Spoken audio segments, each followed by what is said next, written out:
What happens when love turns into obsession? When betrayal festers into something darker? When a lifetime of devotion shatters in an instant, all for the price of a secret? Las Vegas, the city of dreams, of high stakes, of fortunes won and lost in a single breath. A place where the glimmering lights mask the shadows that lurk beneath. In a sprawling mansion just minutes from the iconic Strip, a man lay dead. The scene was brutal, blood pooling on the marble floor, a single bullet casing near his lifeless body, a crime that stunned even the most hardened detectives. But this wasn't a robbery. This wasn't a random act of violence. This was personal. The victim? A self-made millionaire, a man who built an empire from nothing, a man who had power, influence, and secrets. The suspect? Not a rival businessman, not a desperate gambler looking for a way out. No, this was someone no one ever expected. Someone who had stood by his side for decades. A woman with a gentle smile, a soft voice, a presence that had always been warm and welcoming. A woman who, just days earlier, was seen doting on her grandchildren. A devoted grandmother, a loving wife, a killer. The question remains, was this a crime of passion? A moment of rage that could not be contained? Or was this something else entirely? Something calculated, something cold, something planned down to the very last detail? She thought she had everything. A life of luxury, a husband who provided her with more than she ever needed. But when she discovered the truth, that illusion shattered. And in its place, something else emerged. Something dangerous. Something deadly. This is the story of Linda Carter, and the night she chose murder over forgiveness. Jerome Williams, a self-made millionaire, a man who came from nothing and turned his ambition into success. Real estate was his game. He had a keen eye for investments, turning rundown properties into high-end luxury homes. His name carried weight. His reputation was solid, his fortune undeniable. And by his side for more than 30 years was Linda Carter, a woman who had devoted her life to him, a woman who by all appearances had everything. At 65, she was the picture of grace and warmth. She was a grandmother.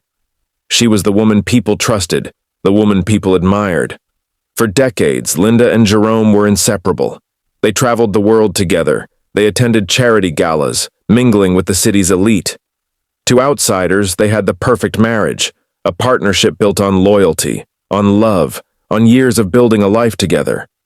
But no one knew what was brewing behind closed doors.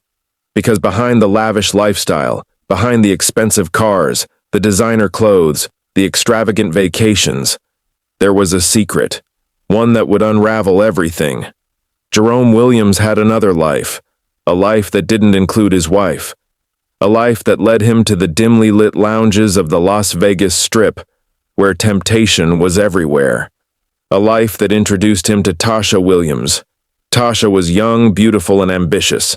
A cocktail waitress at one of the city's most exclusive casinos, she had a way of drawing people in. She knew how to make men feel important, how to keep them coming back for more. And Jerome was no exception. What started as casual flirtation quickly became something more. Jerome was infatuated.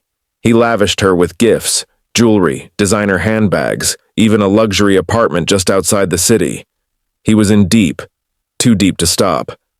For months, Jerome lived a double life. By day, he was the devoted husband, the respected businessman. By night, he was a man consumed by passion, by indulgence, by something he hadn't felt in years. And he thought he was careful, thought he had covered his tracks. But secrets in Las Vegas don't stay hidden for long. Linda knew. She had known for weeks, maybe even months. The late nights, the unexplained business trips, the scent of perfume that wasn't hers lingering on his shirts. She wasn't naive. She had spent 3 decades by his side, and she knew when something had changed. At first, she said nothing. She played the role of the dutiful wife, waiting, watching, hoping that whatever this was, it would pass. But it didn't. It only got worse. Then came the confirmation. A bank statement left on his desk. Thousands of dollars withdrawn in cash, spent at high-end boutiques. a receipt from a luxury apartment rental, a text message on his phone, one he didn't bother to hide. Linda didn't confront him, not at first. She wanted to be sure. She needed proof. So she followed him. One night she watched as he walked into a five-star hotel, arm in arm with a woman half her age. She waited outside, sat in her car for hours, knowing exactly what was happening inside. And when Jerome returned home that night, smiling, relaxed, carrying the weight of a man with no worries, Linda felt something shift. A feeling she couldn't push down anymore. Rage. She had given him everything, decades of her life, her youth, her loyalty.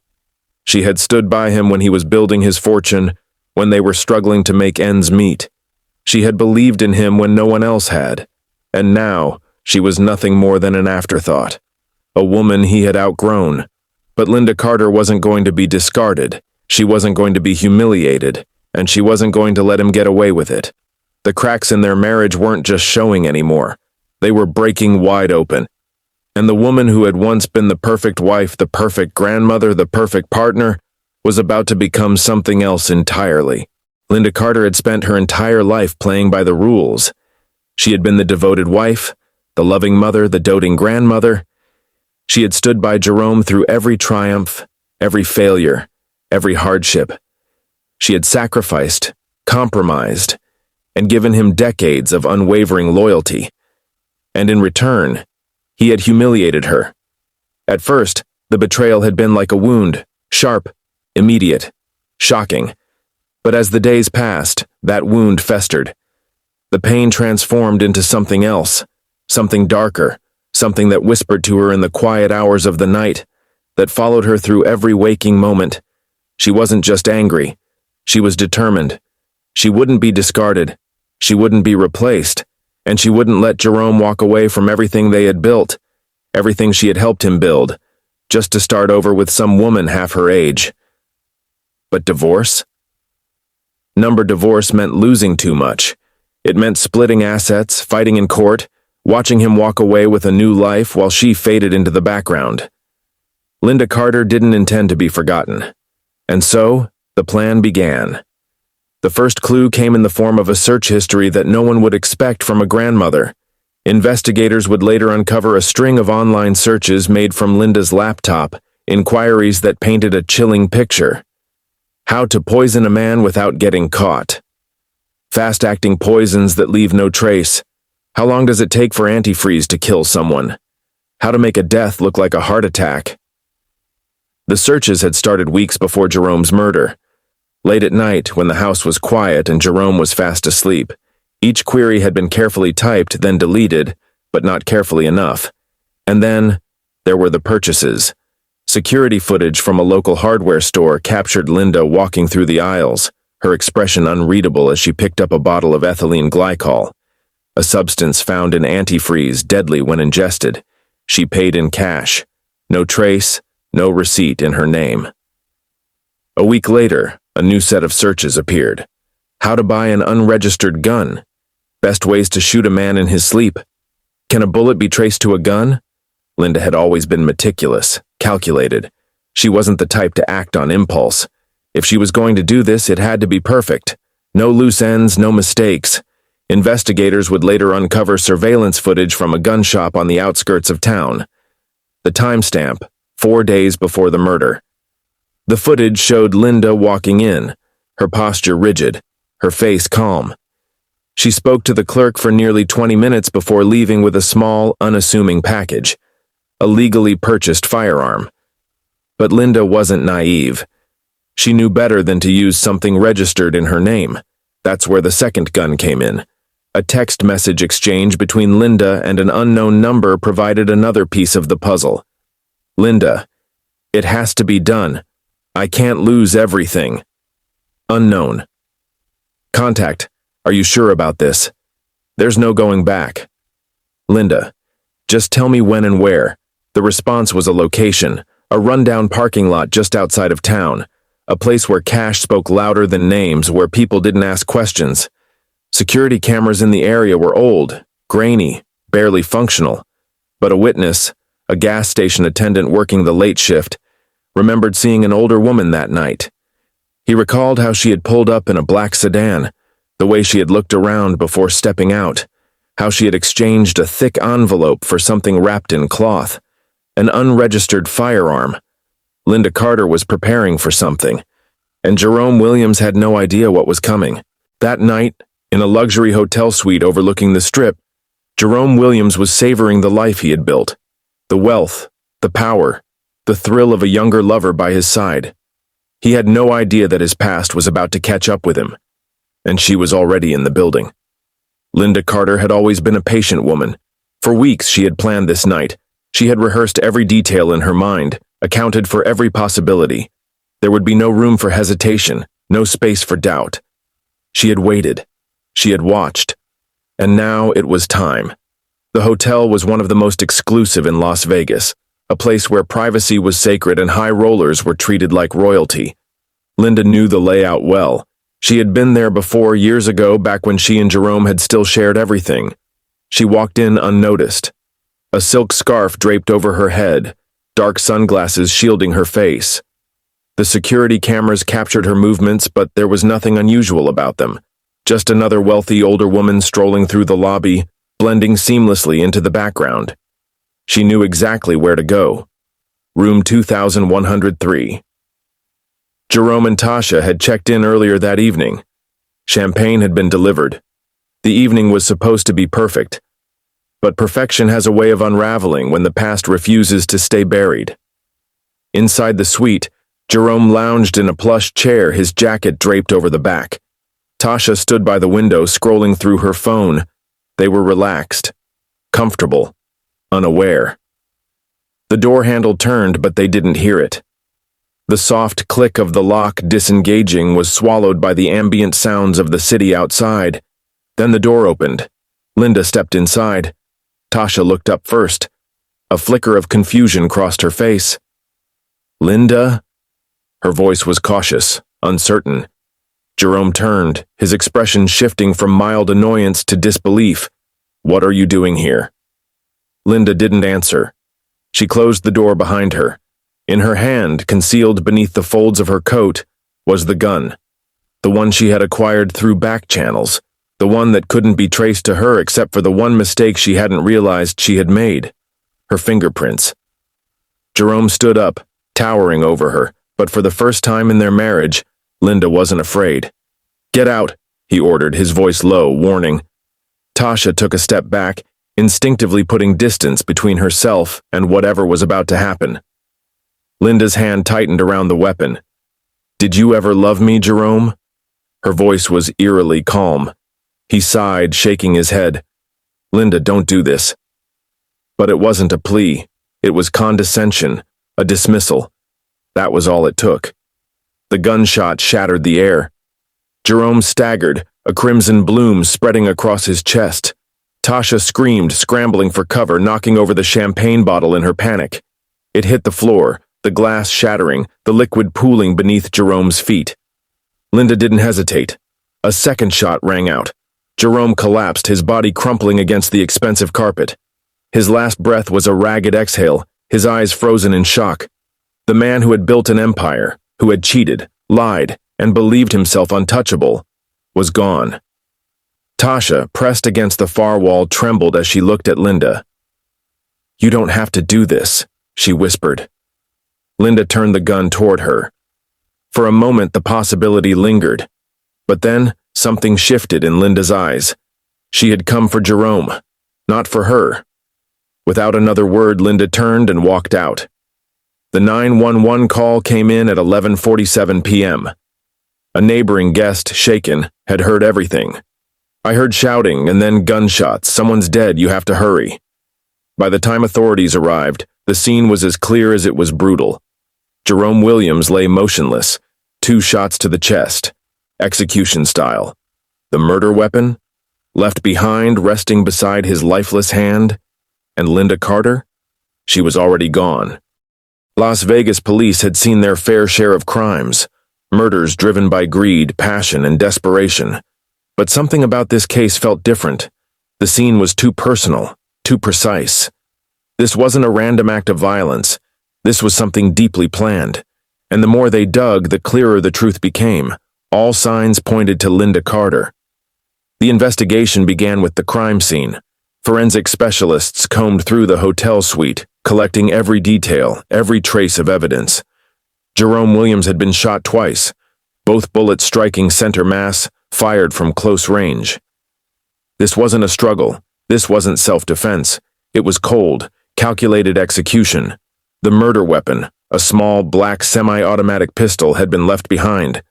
No effort to dispose of it, no attempt to stage a robbery. And then came the first breakthrough. Fingerprints. The gun's grip held partial prints, smudged but identifiable. They were run through the system and the results came back fast. Linda Carter. It was enough to place her at the scene. But it wasn't enough to prove she had pulled the trigger. Investigators needed more. They started with Linda's alibi. According to her, she had been at home that night, alone. No visitors, no phone calls, no one to confirm her whereabouts. But security footage from the hotel told a different story. At precisely 10:43 p.m., a woman in a dark coat and headscarf entered through the lobby. At 11:02 p.m., that same woman took the elevator to the 21st floor, the same floor as Jerome's suite.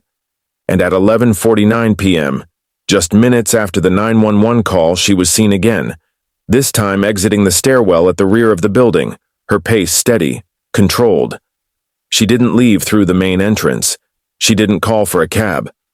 Instead, she walked straight to a rental car parked a block away, a silver sedan. The license plate? Traced back to a car rented under a false name, an alias tied to a prepaid credit card, a card purchased in cash. It was clear. Linda had planned every step of her escape, but there was one thing she hadn't accounted for: witnesses. A valet working the night shift recalled seeing the car. He remembered the woman who got in, the way she kept her head down, and he remembered something else. She wasn't alone. There was a guy with her, he told police. Younger, maybe late 30s, early 40s. He was in the driver's seat. She got in, and they just drove off.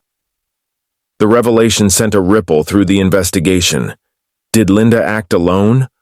Or had someone been helping her from the start? Phone records provided the answer. Investigators subpoenaed Linda's call history. In the days leading up to the murder, she had made multiple calls to one number, a burner phone with no registered owner. But there was a pattern. That same burner phone had pinged near the hotel at the exact time of the murder, and it had also pinged near Linda's house days before.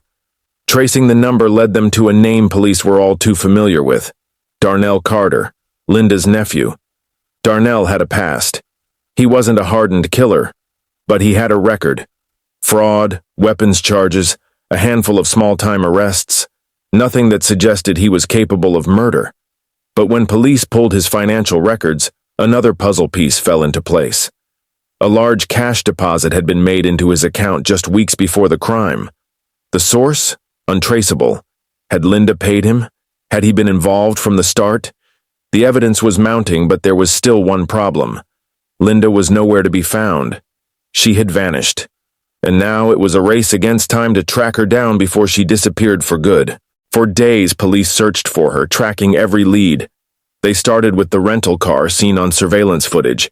It had been abandoned in a parking lot 2 miles from the hotel. No fingerprints inside, no DNA, wiped clean. But there was one mistake. The car had been rented under an alias, but the payment had come from a prepaid credit card. And while the card itself was untraceable, the gas station where it had been purchased had security cameras. Footage showed Linda at the counter wearing a scarf and dark sunglasses. She kept her head down, paid in cash, and walked out. She was careful, but not careful enough. The break came when police pulled her cell phone records. Linda had ditched her primary phone, but she had made one crucial mistake. Before discarding it, she had called a single number. That number belonged to a motel on the outskirts of Los Angeles. When police arrived, they found the front desk clerk hesitant to talk, but after some pressure, he admitted it. An older woman matching Linda's description had checked in 3 days earlier under a false name. They moved in fast. At 3:15 a.m., a tactical unit surrounded the room. No sirens, no warnings, Just the quiet shuffle of officers moving into position. A knock at the door. A pause. Then movement inside. One officer called out, "Linda Carter, we have a warrant for your arrest." Silence. Then, a click. The sound of the deadbolt unlocking. The door creaked open and there she was. Linda Carter stood in the dim light of the motel room, wearing a loose gray sweater, her hair unkempt. She didn't speak. She didn't resist. She simply raised her hands. And just like that, it was over. Back in Las Vegas, news of her arrest spread fast. Reporters lined up outside the station as Linda was booked and processed. But one question remained unanswered. Where was Darnell Carter? Linda had been found alone. No signs of her nephew, no records linking him to her motel stay. Had he abandoned her? Had he gone into hiding? Or was he still out there, watching, waiting, knowing the full truth of what had happened that night? The trial of Linda Carter captivated the nation. It was a story that had everything: wealth, betrayal, and cold-blooded murder. A devoted grandmother turned calculated killer. A millionaire husband whose success had made him a target. A mistress caught in the crossfire. For months, the case dominated headlines, and when Linda finally stepped into the courtroom, all eyes were on her. She looked different from the woman seen in security footage that fateful night. Gone was the composed figure who had walked into the hotel without hesitation. Gone was the woman who had driven away in the rental car, leaving behind the wreckage of a shattered life. Now Linda Carter sat in the defendant's chair, dressed in a modest blue suit, her hands folded in her lap. Her silver hair was neatly styled, her face lined with age and emotion. But what kind of emotion? To the jury, to the public watching from the gallery, she was either a grieving widow consumed by regret or a master manipulator playing the role of a fragile old woman. The prosecution wasted no time setting the stage. They laid out the evidence methodically, piece by piece. The suspicious internet searches on her laptop, the surveillance footage placing her at the hotel, the rental car linked to her, the murder weapon carrying her fingerprints, the call logs connecting her to Darnell Carter, her alleged accomplice. Then came the text messages, a damning exchange between Linda and an unknown contact. "It has to be done. I can't lose everything." The prosecution read those words aloud, letting them sink in. "Premeditation," the prosecutor said. "Plain and simple." The defense had a different story to tell. They didn't deny that Linda had killed Jerome. There was no way to refute the forensic evidence, the eyewitness testimony, the digital trail that led straight to her. Instead, they asked the jury to see Linda not as a criminal but as a victim.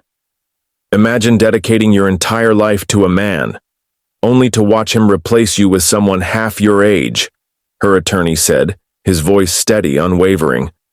Imagine the humiliation, the pain, the betrayal. They spoke of Linda's declining mental state, the years of emotional abuse she had allegedly endured. She was broken. She was pushed past her limits. She snapped. After the whole trail, Linda Carter was sentenced to life in prison without the possibility of parole. Tasha Williams, the woman at the center of the storm, had stayed far away from the public eye throughout the trial. She had testified reluctantly, her voice barely above a whisper when recounting the night Jerome was killed. And what of Darnell Carter? The jury never saw him in the courtroom. The prosecution suspected he had played a role in the crime, but by the time authorities sought to bring him in, he had vanished. Some say he fled the country. Others believe he's hiding in plain sight. Linda Carter spends her days in a Nevada prison, serving out a life sentence with no chance of parole.